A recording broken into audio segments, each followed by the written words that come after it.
Welcome to the Period Besties podcast with Stasha and Katie. Think about it as chatting with your best friends about all the TMI stuff you've never talked about before with two period coaches who've been helping hormones collectively for over 20 years now. I'm Stasha. And I'm Katie, and we're pulling back the curtain on what it's like in the world of menstrual coaching. From puberty to menopause and everything in between, we're here to show you how period coaching can save the day. We'll share practical tips and information you can put to immediate use to improve your hormones and happiness. We're removing the mystery, ending the taboo, and shining a light on just how powerful period coaching can be. So whether you need period coaching or are considering becoming a period coach yourself, these episodes are going to help you. We'll share stories, coach live on air, and bring smart, savvy guests to share their wisdom too. Let's start today's episode. Oh, goodness. I'm so excited to share this episode with everyone listening. Therapy is something that we do not talk about in our culture very much, especially when it comes to things that primarily women deal with. So I'm really excited to have a chat with our upcoming guest on this therapist special edition. But I think it's really important, and I think it's something that we need to talk about. And a lot of the problems that we talk about on this podcast go really well with a therapist. Like dealing with endometriosis pain and having a therapist to deal with it is really good. Infertility, right? So all these kinds of things is really important. And I just think I should start off with the fact that I am day 4 in my cycle. So my brain is just sort of starting to come back online. And you may hear that in this upcoming episode. And I'm heading into deep luteal, so finding my words today was a little challenging. I like to picture it as I'm like up in the sky, like trying to collect clouds. It's like slow moving. But what I loved about this conversation was just the idea of creating a safe, warm space to feel comfortable to share. And we talked a lot about support and having a team to be there to help you. And I think that's such the beautiful thing about life is knowing that you don't have to walk it alone, and just being able to hear somebody who is working with women and women's health, and how just talking more about that. As women in general, we love to talk, right? So just having somebody listen to us as we're speaking and guiding us through and seeing the things that we might not see ourselves, I think is just a beautiful, beautiful act of kindness that we actually can give ourselves. Yeah. And to talk about things that actually matter and make a difference. The needle on our own mental, emotional, physical well-being and health is a huge thing. I've often said coaches and therapists are the people that are in your corner, not necessarily your husband's corner, not necessarily your kid's corner, maybe not even your doctor's corner, but they're in your corner, solely there for you and your own growth and health and happiness at the end of the day. So I'm really excited to bring this interview out to you all into the world. And without further ado, let's go to our interview. Hello, everybody. Welcome back to Period Besties. Today we have a very special guest, and we're going to be talking about the importance of therapy with women's health. And we're so excited to have Lia Zalvin join us today, who specializes with women who have PCOS and couples who are experiencing infertility. So welcome. Thank you so much for joining us today. Yeah, thank you so much for having me. So excited to have you here. Yeah. Would love for you to share a little bit about who you are, what you do with the audience. Tell us all the good stuff. Sure. Well, so I'm Lia Zalvin, licensed marriage and family therapist, beautiful Wilmington, North Carolina, and I own my own practice. It's called Sage Wellness, and I work mostly with adult individuals. Typically, those are women who either have a diagnosis of polycystic ovary syndrome or they think they might have it. And then also women experiencing infertility, whether related to PCOS or not. And like you said, too, couples who are undergoing just all of the things involved in a journey of infertility. So those are my biggest specialties. Those are the populations I work with most often. That's so underrepresented and desperately needed. Like I just like I should kick us off with that. Just Yeah, for sure. about therapy outside of, I guess, really like trauma, right? It kind of Mhm. is, at least in the US. Yeah, Think of therapy as something that you do when you've had, oh, were you in a terrible dramatic shooting or yeah, death or car accident or some sort of like huge trauma, and right. it's okay to go to therapy. But we don't think of, Yeah. just presenting as a woman in our culture is Mhm. of itself a trauma. Yeah, So sometimes that's dramatic enough. Yeah, for sure. And yeah, and I mean, I think that that's such a good point, Stasha. Like, I think luckily, generations like our generation is definitely pushing back on that whole stigma of like you have to have experienced something like war or a shooting, like you said. So luckily, I think our generation got it right. We're like, no, we're going in because there's so much benefit to it, but there are still moments of stigma and moments, especially with certain diagnoses and everything that are really hard for people. So it's just really awesome to get to be part of that pushback on it and helping people know it's okay to come in and talk about anything. Like I've had sessions where we talk about lamps. I've had sessions where we're, talking about things like miscarriage. So all of it matters in this room is what I like to say. yeah. And I mean, I spent 3 years working with an EFT trauma practitioner for endometriosis. I Yeah, yeah, was diagnosed with PTSD, but I have sure. classic symptoms of PTSD. So I Yeah, was working with somebody to bring that down. And I'm a huge advocate. I think anyone with, especially with endometriosis, because that's my personal journey. hmm, I'm always like, if you have endo, get yourself a therapist, get for yourself sure. Yeah, informed, especially somebody who deals with chronic pain would be really yeah, cool. But like, if you have endo, you have trauma. Like, you got to get yourself totally. to talk it through and deal with it, because the Yeah, odds are you also have some flavor of PTSD like symptoms. mm, yeah, Anxiety and depression and suicidal ideation all come yeah, hand in hand with endometriosis. So I think yeah, that's really important. And I know Katie talks about this as well, and her, upfront about using therapy to deal with all of the things that she's gone through. And I'm going to venture to guess that, since I don't know you as well as Katie does, but I'm going to yeah. that's sort of what led you down into niching into the infertility for couples and PCOS and that kind of stuff. So Yeah. I'd really like to hear your story. How did you get into that particular niche? Yeah, yeah, no. So I personally do have PCOS. I was diagnosed when I was 21 years old.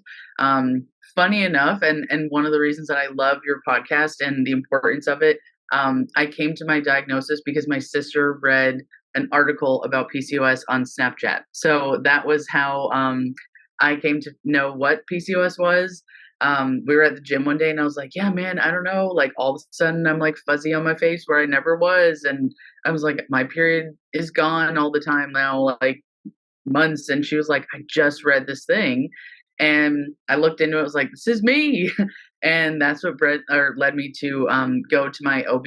And that brought on all of the, wonderful things that come with the diagnosis. But just having someone talk about something that is like really, honestly, like I've definitely built up my confidence in talking about it, but sometimes still, even I'm like, if you don't have it, then you don't get like when I'm talking about like the fuzziness or something, right? So it can be a little bit embarrassing. So that's where I think the importance of pushing back on all the stigmas comes from. And that was really what led me to say, okay, I want to be a therapist and I want to use this thing that has a lot of shame to it, has a lot of stigma to it, and also has a lot of like the word that stands out to me in every one of my PCOS sessions is just the isolating feeling of it. It feels, there are statistics on like 1 in 10 women have it, which is a really comforting note. But I'm like, I don't know any of those other women though. Like I'm the only one in my life. I'm the only one of my friends, my family, right? And so in my sessions, when I get to disclose like, hey, I have it too, you just see this like weight fall off of the client. And it's like, so you get it. You know what it's like to be like, oh my gosh, am I okay to go out? Or especially once you move into the trying to conceive part of PCOS, it's like a layer. Infertility in general is so hard and so painful, but then that's this whole other layer on there. So that's what really led me into specializing in it. And I love, those are my most energizing sessions. That's what I love to do. It's heavy work, but it's also so important. I love that. And I also feel like anytime I talk about my own challenges, like health challenges, I Mhm. also feel like I'm healing a piece of Mhm. myself too when For I'm sure. supporting other people. So Yeah. it's a beautiful exchange when you're able to really relate and Yeah. share and Yeah. have somebody, like you said, like just coming in and being like Yeah. that feeling of like, okay, someone else understands, even if it's a different experience, because everybody's still Mhm. having different experiences with it. Like, Right. so amazing. Right. Yeah. And that's the funny thing too, like with PCOS, is that it's like a combination of symptoms. And so even like the 1 in 10, right? Every woman I meet, no one has my exact symptoms. I don't have theirs. So like you're saying, some of our journeys are different. Some of the ways we found our PCOS is different. A lot of people unfortunately are finding it through infertility, like they never knew. And then all of a sudden, they're not getting pregnant and then they get the answer. And so that's a really different layer of, like you said, Stasha, like a little bit of a trauma there to be like, whoa, something's like wrong with me from a biological standpoint, and I never knew it until now. No one told me, no one talked to me about it, and so that's different than mine. But yeah, the commonality between just being like, wow, you get it, is so powerful. That validation in and out of therapy is so helpful. Yeah, I was at an event last night and I met two women and totally different type of conversation. One, I was talking about menopause, and the other, I was talking about fertility. Okay. Very different ends of the spectrum, right? Yeah. Hormonally. And both of them said the same thing. Like, why does nobody talk about this? Why does Mm, nobody tell you all the things that could yeah. possibly happen? And Right. it was just like, it was interesting because they were sharing very personal information at this event, which is fine. Um, Yeah. but I was like, yeah, like this is what and why we're doing this work, because Mhm. it's one of those things where hopefully we can really help each generation be more Yeah. open and sharing. And so that it doesn't take so long to Mm, even share this with your doctor. Because I think the right. big thing I hear often with my clients is, well, I didn't know, nobody asked me, so I never thought Right. to share this. Yep. Yeah. For sure. For sure. Yeah. And that's such a thing that I hear in my sessions too, just like the overall lack of like knowledge and attention on things like PCOS. And I'm not like gonna slam Western medicine, not at all. There's definitely a time and place for it, but I am disappointed in that part of it. And so I think a really empowering piece of PCOS is reading books like The Fifth Vital Sign, or my favorite one is Getting Pregnant with PCOS. Like that just gives you such a like, oh my gosh, look at all this information that all I get told at the doctor is like lose weight or come back when you want to get pregnant, right? Like that, those are the two classic things that us PCOS people hear. And it's like, well, that didn't help me at all because that doesn't tell me about changing up my nutrition, doesn't talk to me about supplements.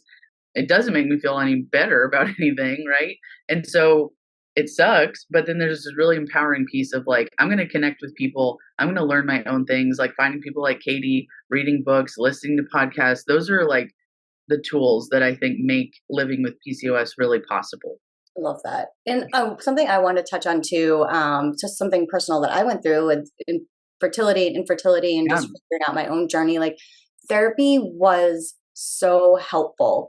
And it was one of those times, like I've gone to therapy different phases of my life. Yeah. And it was just one of those times where I was like, I just don't think I should be doing this without Mm, talking to somebody else. sure. Yeah. And bringing my husband on that journey with Yeah. us. So Yeah. he would come and then I would have single sessions.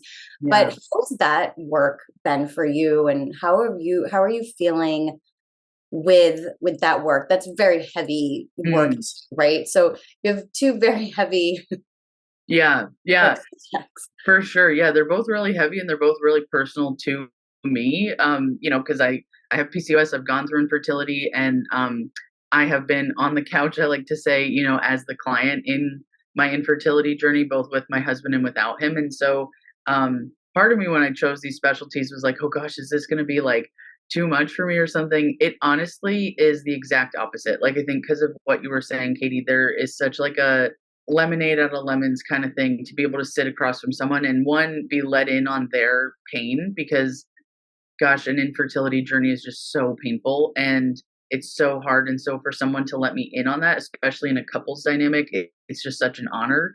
And then it's the same thing too of like, okay, you get it, you know what it is to like be on social media and see everybody else, posting their announcements and their gender reveals. And that duality of like, I hate that I'm so jealous about this because I want to just be happy for them. But actually, this sent me to a complete spiral, right? So I think it's really energizing for me. It's really helpful. And it kind of makes me feel like there's a little bit of a purpose in what I went through because it was so hard.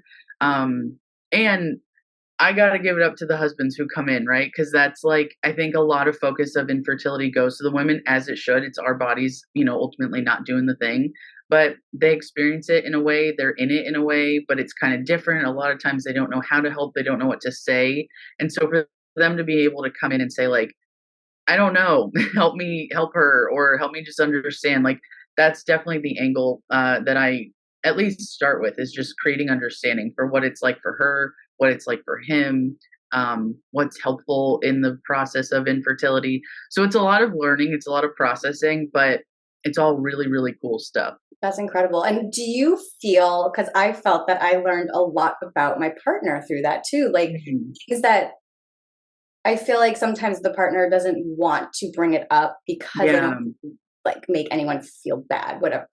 Yeah. Where it was a safe space to be able to talk and share. And I feel like that's the beauty of therapy, is just a safe space that you're creating for people to be to share. I feel like I learned a lot about his experience that like just only pretty much talked about like in that room. But just having that deeper understanding and being more connected with that journey. Yeah, no, for sure. I mean, I think from a personal standpoint and a professional standpoint, a lot of times what I'm hearing from husbands or partners is like they feel pretty helpless because it's not their body that's not doing the thing, but they're like, the only thing I can do, I do, and then it doesn't happen. So I don't know what else to do, right? And then also, I think sometimes the men are a little bit afraid to like express how badly they do want it, right? Because a lot of times, again, the focus goes so much to the woman of like, she wants to be pregnant, she wants to be a mom, she wants all the things, she comes up with her birth plan, all wonderful things. But, there is definitely room, at least in this room, for creating a space for him to be like, man, I really want to be a dad. And I see my friends becoming dads and I'm not a dad, and that's, I think sometimes a little bit of an underappreciated pain too. So, to give space and voice to that in here is really powerful. Yeah. Thank you for sharing that. I think that's really important for people to think about too. It's like if you're in a relationship and you're doing that with a partner, like there is that consideration of things that a lot of people don't really think about is. Yeah.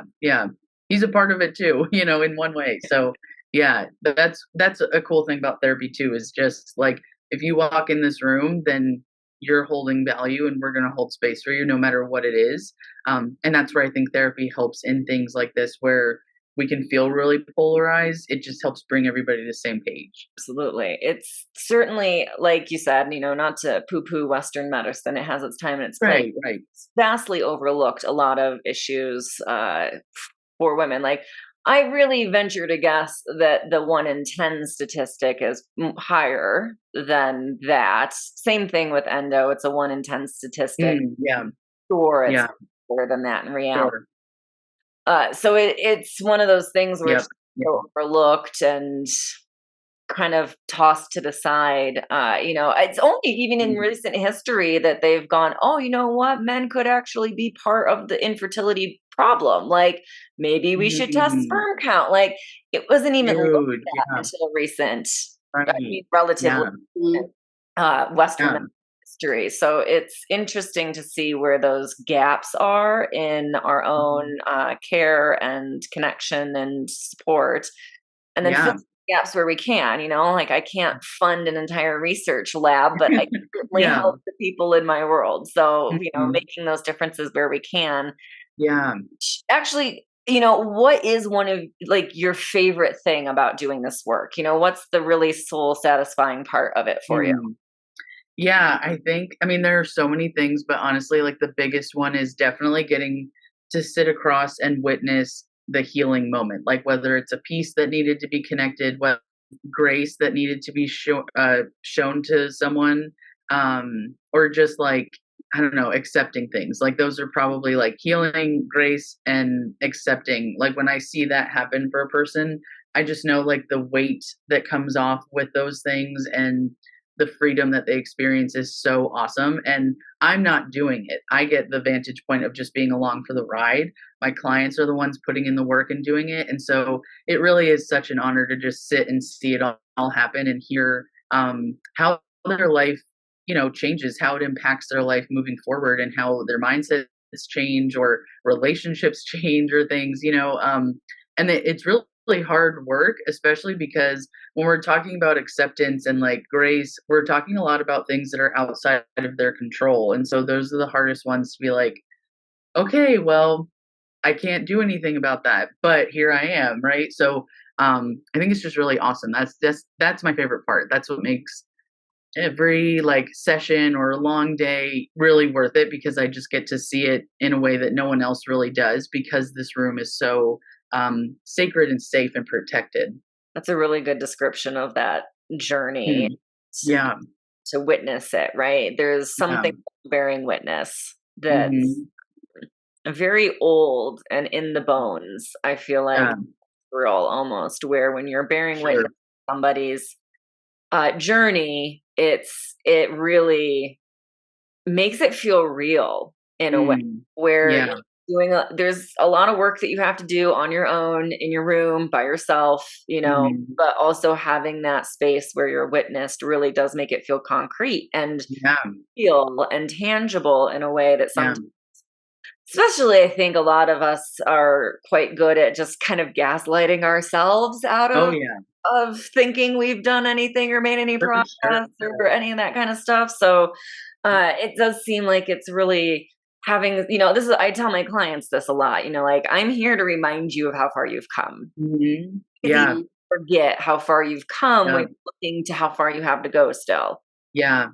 I say a similar thing very often. Like my phrasing is often like, I'm here to make sure we don't get stuck in a way of thinking that, halts our progress. And so it happens definitely, like in certain niches, like couples therapy is one that we kind of get stalled there a lot because it's just hard, right? Like doing life with another person by your side is wonderful and it is hard, right? It is a both and. And so that is one where I'm like, guys, wait, we're not back there, right? And sometimes I have to like revisit intake paperwork and be like, remember when you scored like your overall happiness at a 2?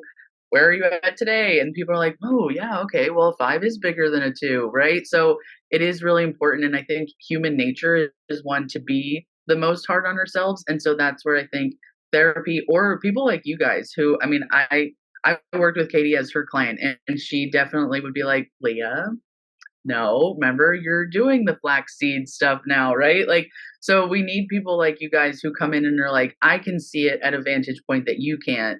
And where I'm sitting, there's so much progress and it's exciting. And that moment not only makes someone feel seen, but it is that reminder that they need to challenge that negative kind of thinking. Yeah, I feel like our brains, right? Like always go to that negative spot. Always, it takes a lot of work to like hype ourselves up every day and like get into that positive space. So I think that's what the beauty is of therapy and having someone to talk to, is like having them reflect back to you is that experience actually has been, not what your brain is remembering from that experience. Because usually it's two very different things.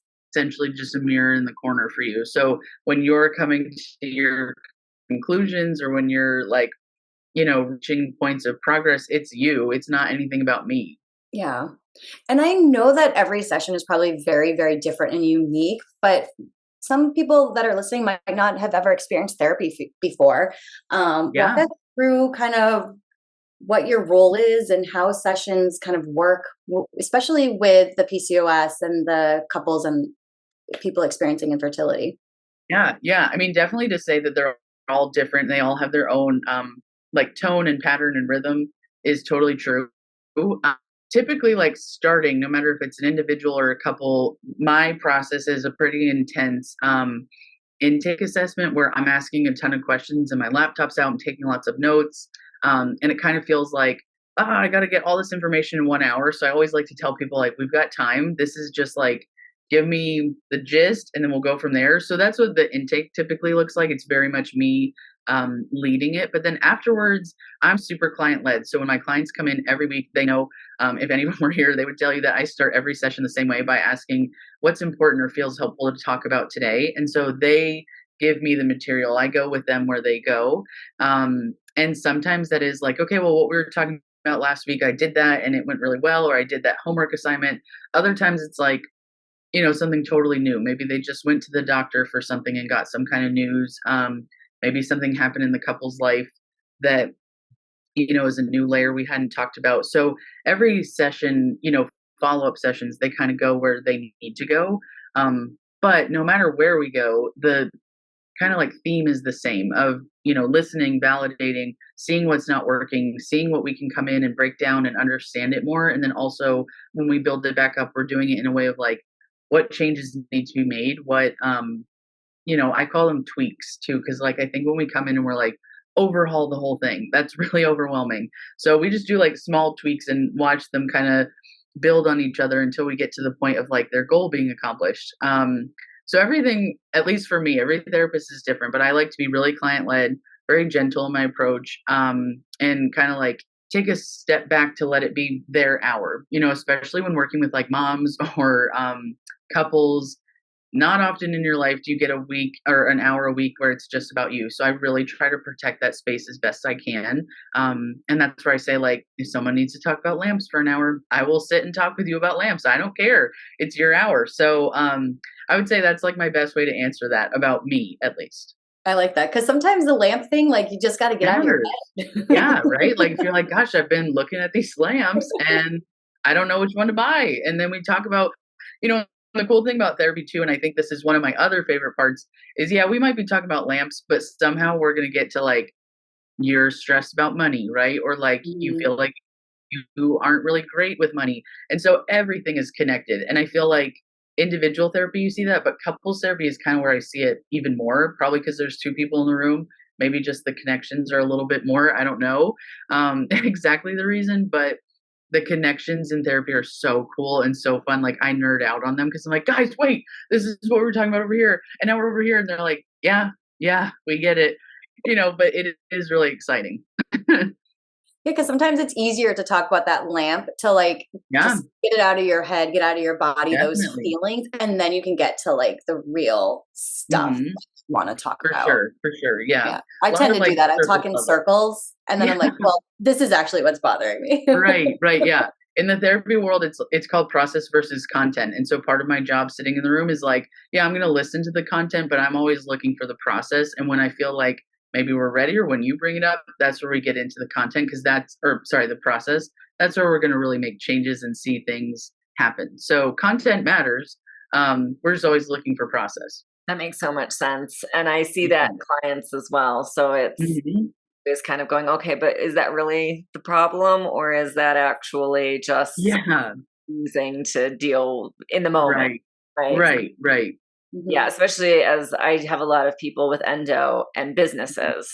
And that's always an interesting, like, okay, is it really the business that's the problem, or are we dealing with some endo fatigue right now? And it's not actually, it's just, for sure.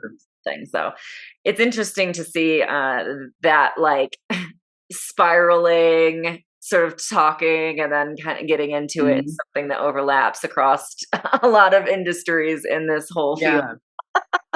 Yeah, I know, it's wild. It's fun. It's fun to see how things end up and where you start and where you actually end up in a session. Wildly. It is. Yeah, absolutely. It's always so cool to like do that recap at the end and be like, okay, so, we came in talking about this and now here we are.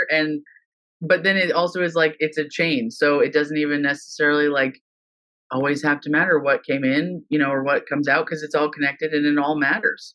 Yeah, absolutely. I've certainly gone into a session thinking, okay, we're going to talk about the, anxiety before getting my period and bracing for the impending storm anxiety that I have. And then end up going, oh, that is where my money habit comes from. That was it's just like, I don't know how we ended up here. Like we blew through a block that I did not even end up going through in that session. It's When you're working with clients, I've got to imagine that you do some things to take care of yourself throughout the day, Mm, protect your own energy, yeah. self-help yourself throughout the day. What are some of your just kind of day-to-day working with client self-care non-negotiables? Mhm. Yeah, I love that. I think that o- overall, like the biggest one is definitely showing myself grace. Like I think being a therapist is funny because we talk all day long about these things that we know are really helpful, and then it's like, crap, I need to remember to put them in my own life. So that's one for me. Like if I feel like, man, I didn't nail it that session. One of my supervisors always used to say, you can always go back and repair anything. So definitely showing grace to myself in a lot of areas. But also making sure like when I'm done that I really fully step into my life. Um I try really hard to be mindful about not carrying my client's life into my own.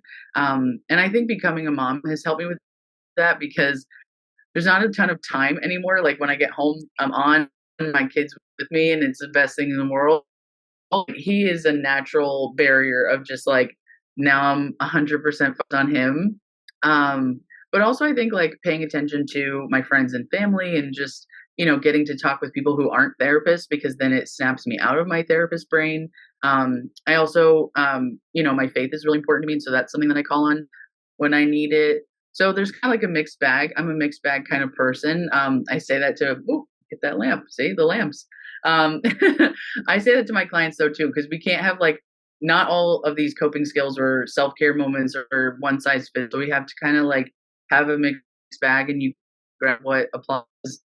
As Katie knows, here in Wilmington, going for a walk is wonderful sometimes, and then other times you can't do it because there's a hurricane or there's an alligator or something. So, that's where I really call on the mixed bag. Yeah, it's one of the questions that I love hearing the answer to because I don't think anyone has really. Walks maybe have been the largest overlapping answer to that question, but everyone has such a different approach to how they take care of Yeah, themselves throughout a work day that I think it's really inspiring. It's certainly made me think, oh gosh, that's something I should try. And sometimes I'm like, oh yeah, I tried that. That did not work out well for me. So yeah. Yeah, yeah. Right, and, like, sometimes it's like, did it not work because that day it wasn't what you actually needed, or is it something that across the board is just not for you? And that's where I think the mixed bag idea kinda helps, challenge all or nothing thinking. Like, maybe the walk just wasn't it that day, but then all of a sudden you go out and it's, like, a beautiful 75-degree day, and you're like, "This is amazing." So it kinda just takes a little trial and error. I mean, that's the menstrual cycle in a nutshell. It is a Yeah, constant mixed bag. What works for you in sure. ovulation doesn't work for you in menstruation. What worked for you in Totally. third doesn't work for you in deep luteal. Like Yeah. the concept of a menstrual cycle is being present, really Mm, being present into what is today, how does today feel, and yeah. what would be in my best interest today, where I am right now and how I feel right now. And that's Yeah. I think one of the beautiful things about the cycle is it does push you out of black and white all or nothing thinking because it Yeah. is different from day to Yeah. day, week to week. And so your self-care ebbs and flows. Yeah. What you're doing to take care of yourself ebbs and flows throughout the cycle. Yeah. Maybe it is, something as simple as like, I light a candle every day when I sit down to work, but it's a Mhm. different scent in the different phases of your cycle. Yeah. So Yeah. sometimes there's kind of like an overarching, like, I go for a walk. Some days it's a long 10-mile hike. Some days I stand outside and put my feet in the dirt, and that is my walk Yeah. for, right? So Yeah. it's very much like, even if you have a self-care routine that you do daily, I bet even at that, it ebbs and flows with the cycle. And that's one of the Yeah. beautiful things I think that the cycle does is help reinforce Mhm. that. Be present, be flexible, move when you Yeah. need to change, when it feels like it's time to change. And that's okay. Yeah. Yeah. I think that's one of those pieces of like the acceptance, right? Because I think there's a lot about, being a woman, having a cycle, doing all the things that come with it, right? And it's frustrating and it's hard. And then when we lean in, we accept, like, okay, this is what it is. Then we get to that point that you're talking about where you're like, well, now I know. I mean, I've learned like, your body needs a certain kind of exercise in each phase. And then like how you eat needs to change. And those are things that Katie helped me learn. And as a person with PCOS, sometimes that feels super daunting because I'm like, guys, I don't really ever know where I'm at. So then, Katie, you were the one that introduced me to seed cycling and, learning how to like kind of make your own rhythm. And not always the best at doing it. I want to be better about it. And that's where the grace piece comes in because I'm like, okay, get back on, right? But it is really helpful to kind of lean in and say, like, hey, this is a part of my makeup. And so I'm going to just accept it. And then the freedom and the excitement that comes from exercising in that way, eating in that way, having a self care moment that your body's actually needing that week. It's really awesome. Yeah. And like just that connection, I think it's like I think it's really amazing and incredible that we have this connection and we have this monthly report card or whenever Yeah. it comes, right? Like we have this Yeah. way of like checking in. Like sometimes like with my husband, I'm like, oh, like you're not like checking in the same way I am. Like you're not aware of like the rhythm Yeah. like I am. So like you might be having a really tough, hard day, but you're not even thinking about like where you're at, right? With all of that. Where I'm like, oh, like my Right. it's coming. It's time to like nest and like go to bed earlier. Yep. So I think it's really beautiful when we accept and be able to like connect because I wasn't brought up like that. So it took a long time for me to even grasp. That's not the right word I'm looking for. What am I looking for? Grasp. Thank you. That connection piece to it. So that brings me to kind of like, I'm so curious because you're in it daily. Like, where do you see the future of therapy and women's health and being more interconnected in that way? Like, where do you feel like, because I definitely am hearing more about this. And I think the more that we talk about this and share, but where do you see that moving in the future of that connection? Yeah, I think that's such a good question and one that is a little daunting to answer because I definitely don't know the full extent of it. But I think I think women, kind of like what you spoke to, Stasha, at the very beginning, of just like women realizing, like, geez, being a woman is hard. So I'm going to go in and talk about it. Like, I think that will just continue to happen where, any version of life, being a woman, living as a woman, right, will be something that people feel like, nope, I go in when I need it and they get validation, they get support.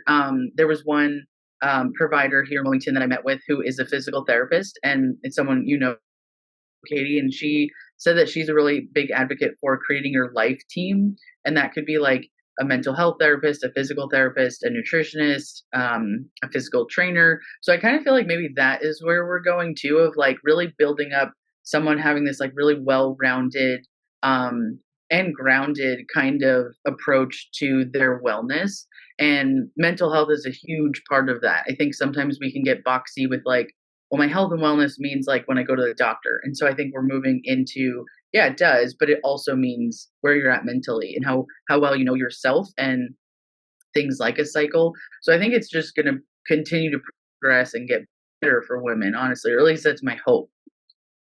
Yeah, I love that you said like building that team because I think like in my experience, it was always like, oh, you're experiencing this with fertility. Have you ever thought about that? And I feel like I was like always building like my own support system team. Yeah. And now I'm like sharing with everybody. I'm like, okay, this is what you need to do. Like talk to this person, go see this person.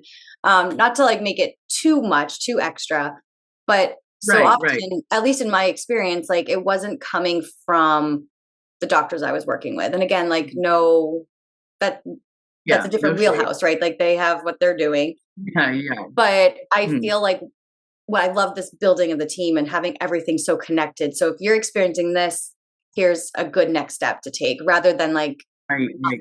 having a next step for somebody because then you feel stuck. Mhm. And that's a really hard feeling and that's a hard place to be Yeah. in.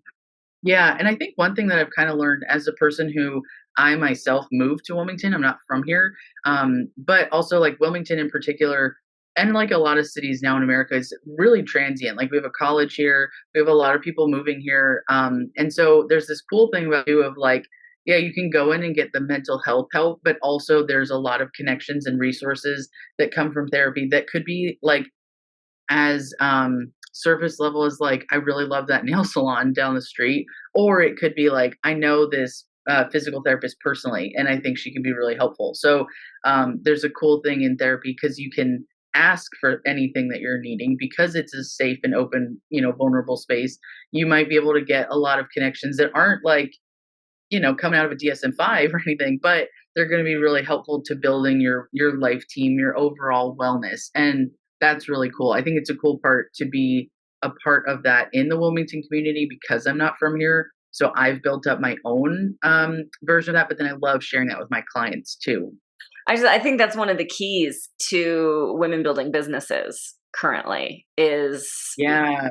very much the referral circles and the, cheering each other on, Yep. and each other and promoting each other as well. One of my favorite things to do is announce a new graduate, sure. new business. Like, that's one of my favorite things to do is be like, oh my gosh, one of our graduates is doing this cool, awesome new thing. Like, everyone go check it out. So it's having that, that support system among peers where you have other people that you also love to shout out from the rooftops about and share. And I think that's something that's a much different paradigm than the traditional kind of patriarchal capitalist, I got my pulling up the stairs beneath me.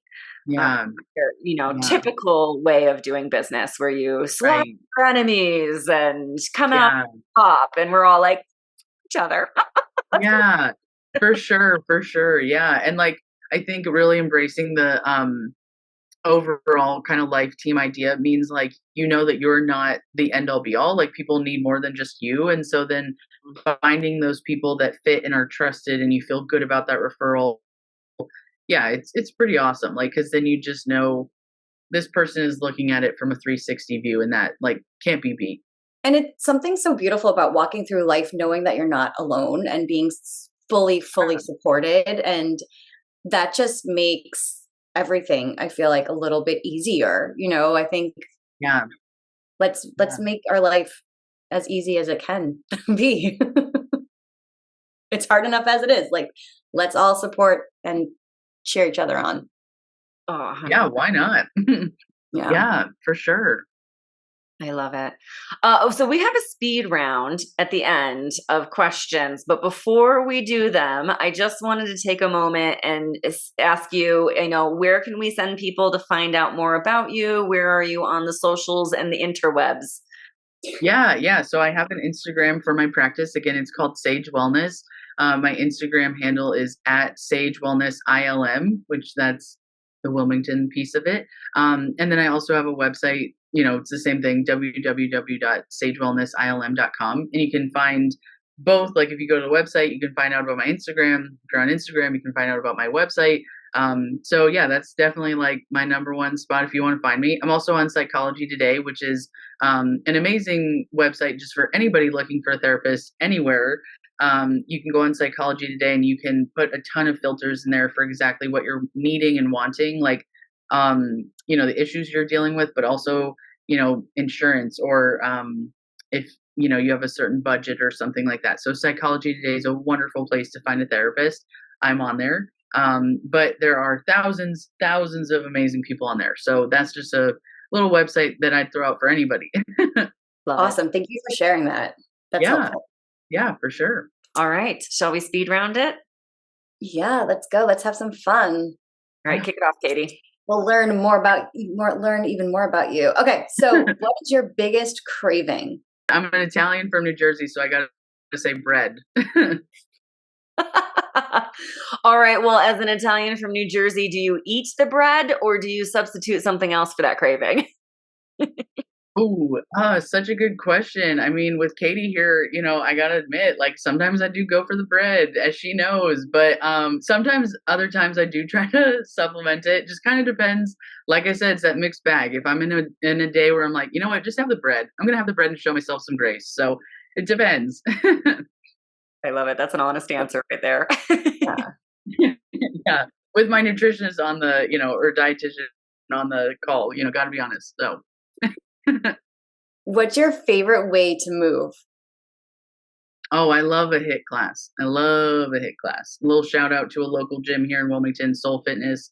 Follow them on Instagram. Even if you live anywhere else in the world, SOLE Fitness, best classes ever. What's the number one self-care go-to for when you're in a really stressful moment? Mm, I love me some TV because it just gets really mindless. I just get to sit there. I don't have to think or do anything. So yeah, a good TV show that does the trick for me. Watching anything good lately? Well, I just finished Love is Blind, so I don't know if we could say that's good, but it was definitely a very mindless watch for me, so I do love that. What's your favorite music that you like to listen to when you're working? Mm, that's such a good question. I mean, I can't listen to music like when I'm in session or anything, but sometimes when I'm doing notes, I think because notes are like my least favorite thing, I will go back to like high school music and feel a little bit nostalgic. So lately I've been listening to a ton of Jimmy World. Love them. So I guess that'd be my answer today. I love it. Amazing. That's so good. I'm gonna have to go listen to them now. Yeah. Favorite country visited? Oh, I just recently went to about a year and a half to visit a friend, and I loved it. I would love to go back anytime. So I'm going to say Japan. What's your favorite holiday? Christmas, for sure, for sure. So I love the whole thing of it, just the season leading up to it, all of it. Yeah. What is your if there is, what is a food that you hate? I don't know. I really don't like raw tomatoes. Fair enough. Yeah. Pumpkin spice, yay or nay? Nay, absolute nay. I am not like one of my best friends here is very seasonal and she always is into like the seasonal things like, no. Amazing. Do you cook? I do, not as much as I used to now that I'm a mom. It's just a little bit different, but I do love to cook. Yeah. Nice. Oh, and you're a really good cook. Oh I gosh. still No. dream about that meal you made us. Oh man, that was just like a classic heavy Italian meal. So I mean, how could you go wrong? Oh, it's unbelievable. Favorite place to work? I really love my office. I'm new to this exact office. I've been here since February and I love it. It kind of feels like I'm on vacation. It's all windows, which you can't see right now. But yeah, this is my favorite spot. And lastly, what is your ideal Friday night? Ooh, such a good question. I think definitely getting to hang out with my husband and my son. I would love to like maybe have a little bit of family time, go somewhere, and then just my husband and I go out to dinner. So it's like calm and we can actually talk and connect. No shade to my son. He's 14 months old in a restaurant is not the most fun right now. And then getting home, curling up, watching a movie with my husband or something like that. We have 3 big dogs, so definitely they're gonna be involved with me on the couch. So like good food, family, and dogs. Oh gosh, that sounds ideal to me. I'm in. Right? Like can't go wrong. Amazing. That was great. Well, you survived the lightning round, so thank you very much. Yes, thank you. That was a lot of fun.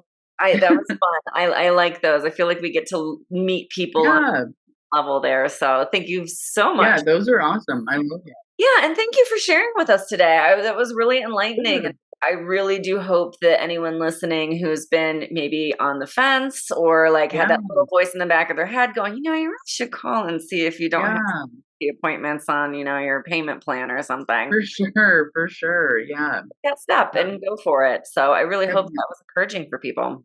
Yeah, I hope so too. And thank you both so much for creating this podcast. I think it's just something that needs to be talked about. It's not talked about enough, but every time we talk about it, we, chip away that stigma and we make people more comfortable. So I really appreciate just what you're doing in general. And I really appreciate the honor of getting to come on and be a part of it.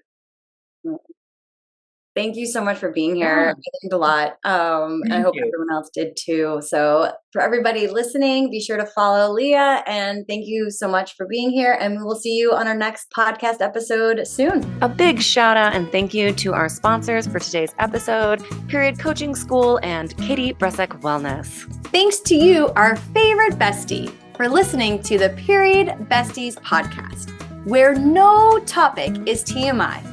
And of course, share this episode with your besties. Remember to leave us a 5-star review, nothing less than the best for us besties, and subscribe wherever you listen to podcasts. You can follow us on Instagram at Stasha Washburn and at Katie Bressack, or email us at periodbestiespodcast@gmail.com. Check out more about us at katiebressack.com and periodcoachingschool.com. And of course, check the show notes for free goodies and extras that support this episode. We'll see you on the next episode. Bye for now, besties.